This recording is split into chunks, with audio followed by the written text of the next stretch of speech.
яркости и блеску. Именно этот тональный крем, а точнее именно этот флюид, потому что это не прям таки тональный крем. Это как такой сатиновый, полупрозрачный цветной крем, я бы так сказала, который придает очень много сияния коже, как вы видите на камере.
А так в целом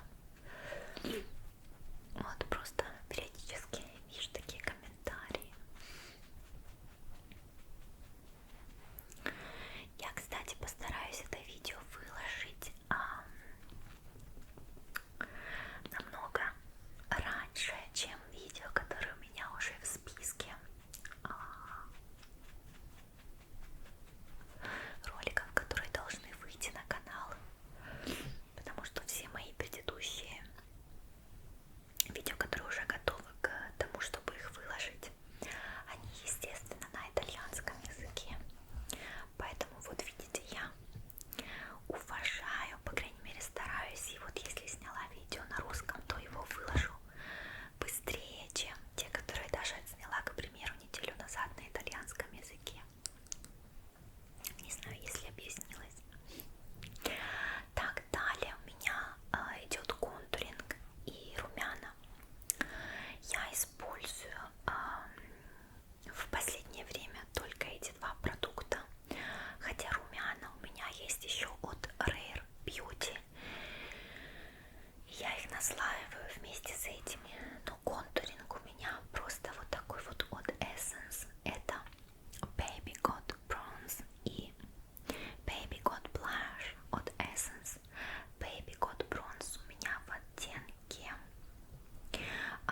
видео, но настолько приятно человека слушать,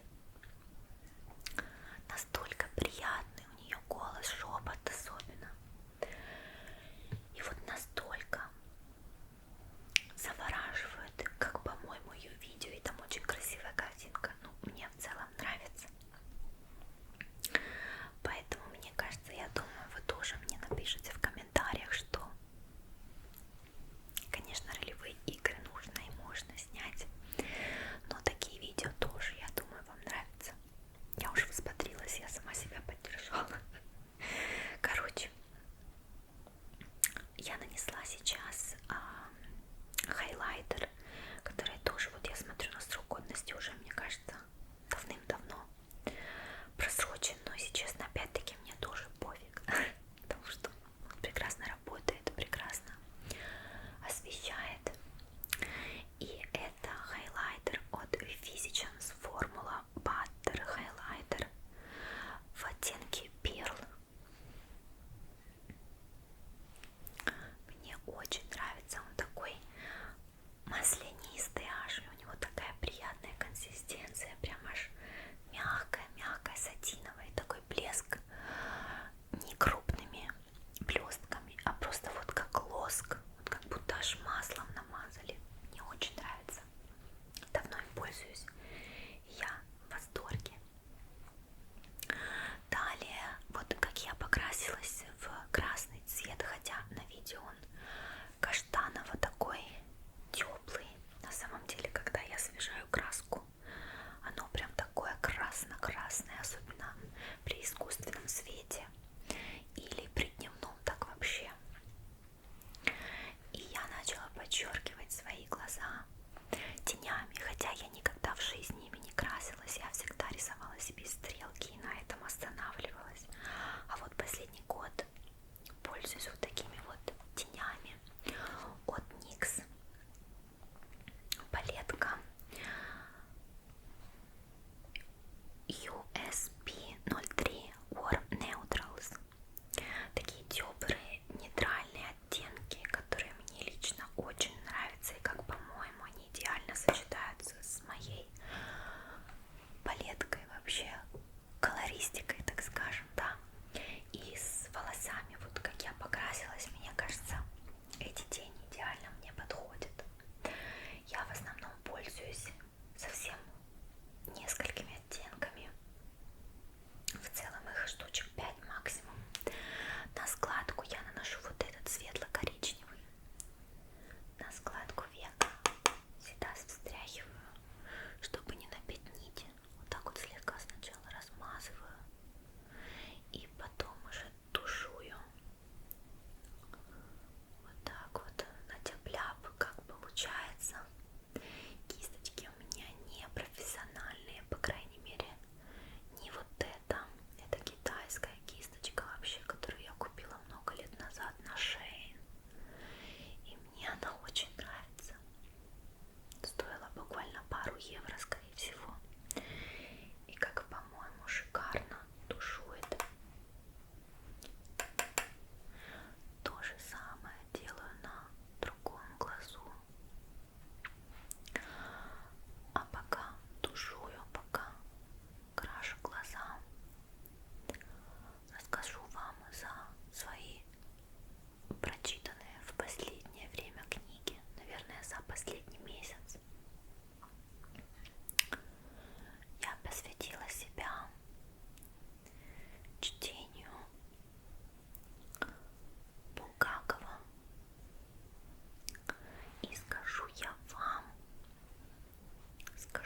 вам, что за последнее время из всех прочитанных книг,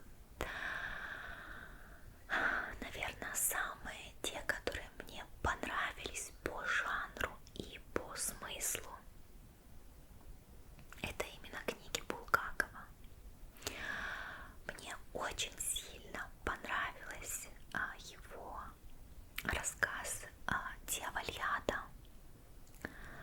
Надеюсь, я правильно поставила акцент. Дьявольяда, Дьявольяда, скорее всего, да. Как по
я, так скажем, не поддерживаю на уровне, как должна была бы, наверное, но при этом все равно считаю, что у меня прекрасно сохранилась русская речь. Как раз таки благодаря моему хобби на ютубе и благодаря вам, что вы подписывались на меня и подписываетесь до сих пор. Следите за моими видео, поддерживаете меня, и я продолжаю свое хобби на русском языке в том числе. Я прокрасила линию роста ресниц как на верхнем веке, так и на нижнем, так и в уголках глаза. Совсем чуть-чуть. И теперь вот такой вот плоской кисточкой буду наносить такие вот сатиновые тени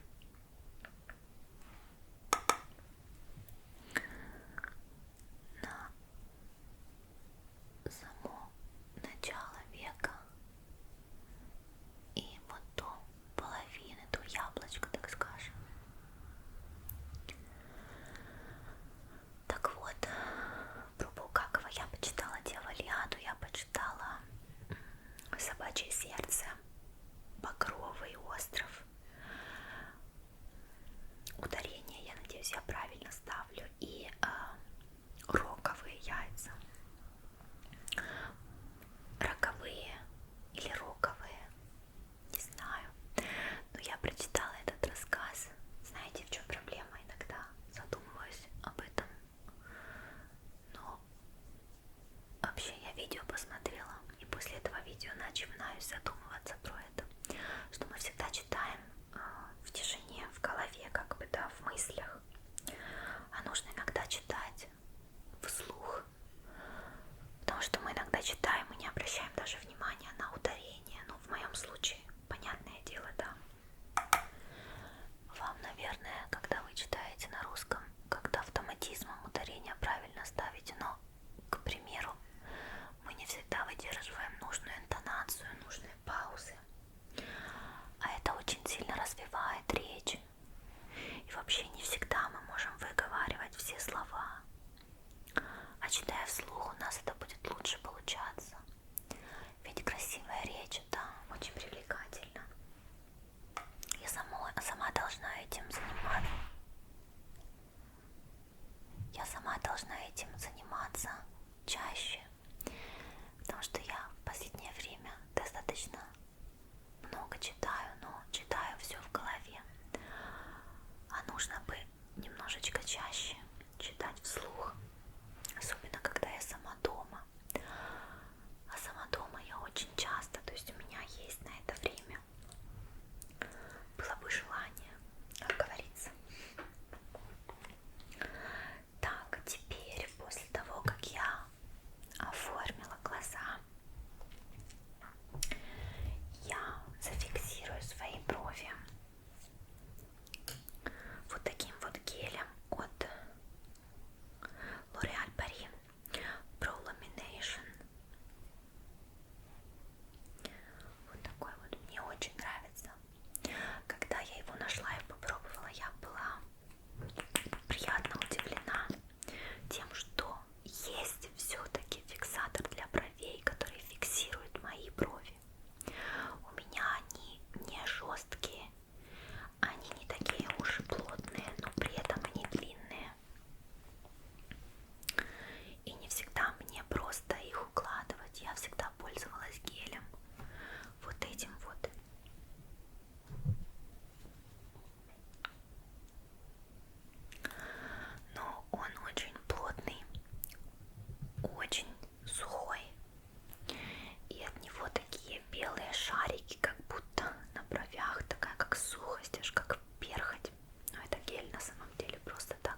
Багровый остров — это самое последнее из списка, что мне легло на душу. Но в целом все его рассказы очень похожи по финальному смыслу, так скажем, да, скрытому, по замыслу. И вообще мне очень близок на данный момент Булгаков по тому, как он пишет, как выражается, и сам смысловой подтекст, так скажем, мне очень-очень нравится. Очень хочу прочитать его книги более посвященные его медицинской роли, так скажем, да. Морфий хотелось бы почитать, а также хотелось бы почитать, не помню, как называется, но что-то наподобие записки молодого врача, что-то в этом плане. В общем, еще хочется почитать его книги, но на данный момент я перешла к итальянскому автору, который называется Луиджи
очень тяжело говорить по-русски с незнакомыми людьми, потому что я по-русски говорю только с родителями и с бабушкой.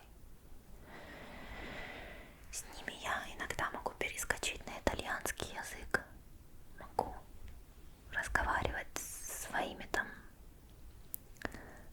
словами, диалектом нашим. А вот с незнакомыми людьми или, по крайней мере, с дальними родственниками так уж не поговоришь. На итальянский не перескочишь. Поэтому да.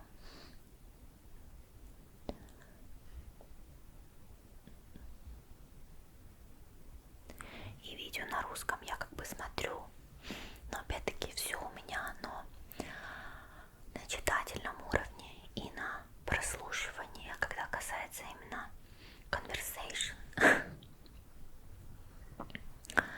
диалогов. Вот я даже не могу сказать слово conversation на русском языке. Вы представляете, диалог, наверное, да? То у меня сразу все блокируется.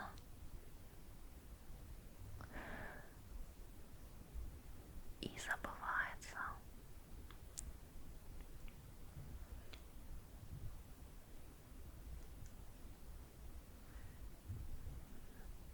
Можно же ведь даже вот как я английский язык подучивала пару лет назад для нашей поездки с моим молодым человеком в Фуэртевентура, чтобы немножечко, да, чувствовать себя комфортнее там на английском языке. Можно же таким же образом в том же приложении найти себе русского какого-то учителя русскому языку и подучить немного русский язык. Хотя так не хочется погружаться в эту грамматику. Мне кажется, там убийственно сложно. Хотя я ведь могу прекрасно дать понять человеку, что мне не сама грамматика нужна. Потому что в целом я и писать, и читать я грамотно умею. Это у меня хорошо получается, это мне нравится, и оно у меня на интуитивном уровне. А мне именно речевую часть и сторону бы развить немножко. Вот так.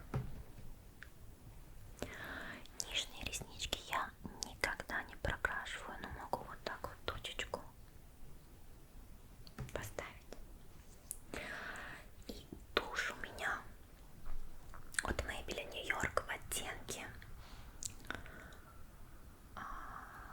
793 Burgundy Haze. То есть она у меня бордовая. Я бы не сказала,